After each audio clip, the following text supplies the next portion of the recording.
Federal government moves to secure private sector collaboration to fund infrastructure development.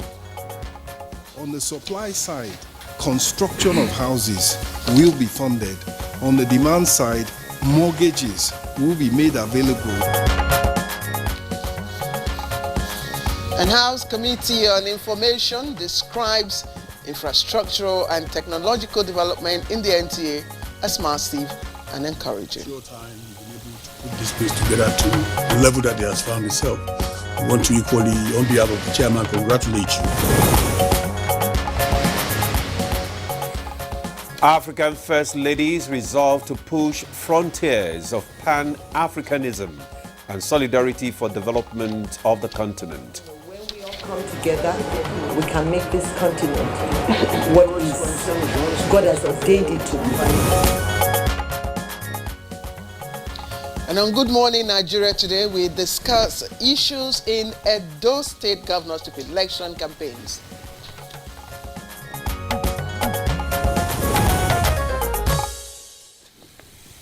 Edo State governorship election is now about 4 months away, and the political landscape is heating up, with political parties and their candidates gearing up for the contest. Claire. Honestly, Demola, in fact, the Independent National Electoral Commission, INEC, last month published the final list of 17 candidates for the polls.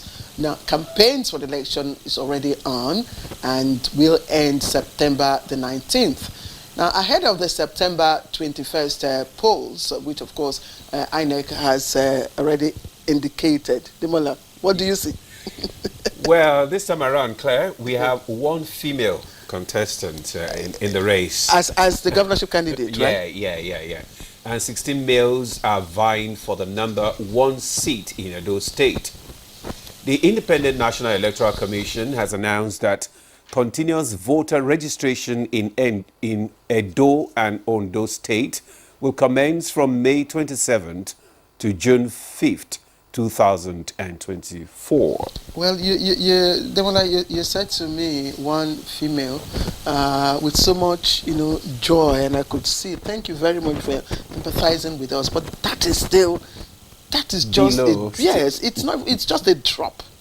It's not a drop. So we thank those that have been able to bring... the journey of 1,000 miles starts with... We have been journeying for over 60 years. Anyway, there are prominent issues on the campaign trail. Okay. And, of course, they include infrastructure development, we'll talk about education, health, job creation, and there's so much more that is involved and that will dominate, of course, the Edo governorship campaigns. But now that the campaigns are in top gear, what should the candidates prioritize in their manifestos? In other words, as is expected, what should the priorities of the Edo people themselves at this time be, considering, of course, peculiarities, emerging trends, the intrigues, the senatorial district, calculations and permutations, and, of course, other perspectives. Demola, it's going to be quite intriguing and interesting. It's going to be very interesting now that we even have 3 political parties this time around that are really going to jostle for the position. For you, that's what you think. But there are also other parties that are also even more stable, because the 3 political parties you're talking about, the PDP, the APC, and the LP. Yeah. But you know that the LP itself is embroiled in its own internal crisis. And PDP and APC have their issues. But there's also the other party, the AA. So it's not just a threesome game. It's probably going to expand, to more than 3. Okay, let's look at the critical issues that will define the 2024 Edo governorship campaigns and the future of the state regarded as the heartbeat of the nation.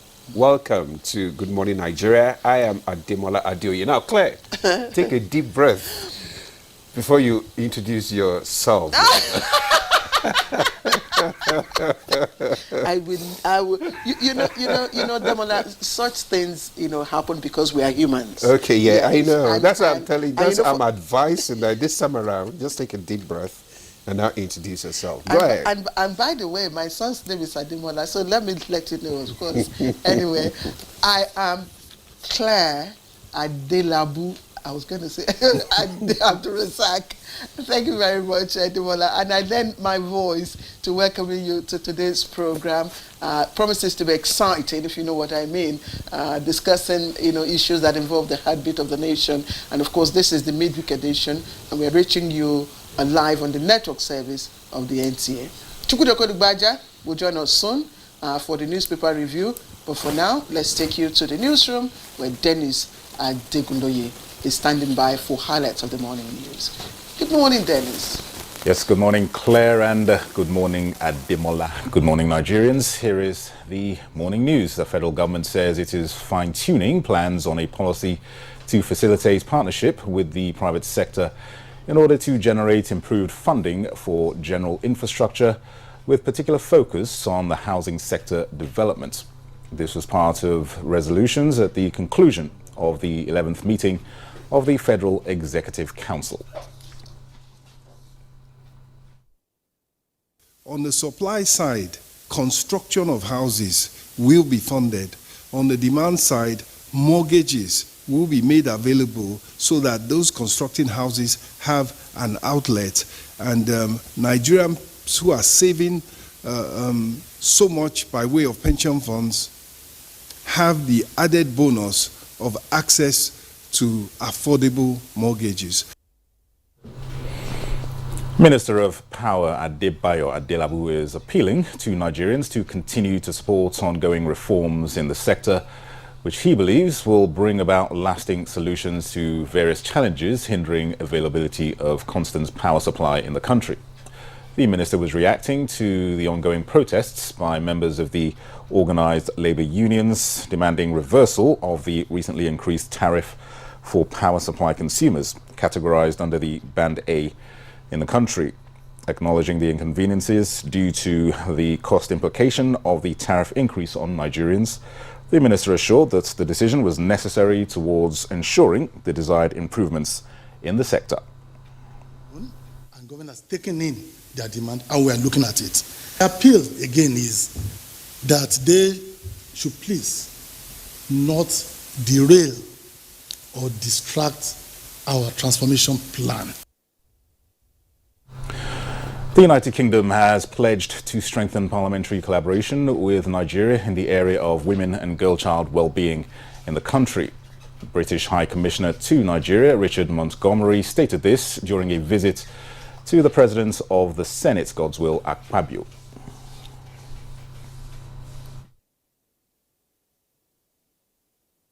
We are here before you not just as the President's aides, but also as your mentees, your children, and particularly your daughter, to seek your support to our office and also to collaborate with the leadership of the National Assembly. At the end of the day, ours is to ensure that the entire Nigerian citizen is touched.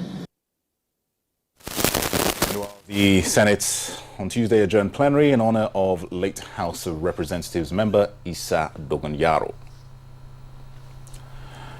The House Committee on Information, National Orientation, Ethics and Values has visited the Nigerian Television Authority, describing the infrastructural and technological developments in the NTA as massive and encouraging. You will agree with me that NTA is scattered across the country. As it is, we have more than 100 stations, operational stations.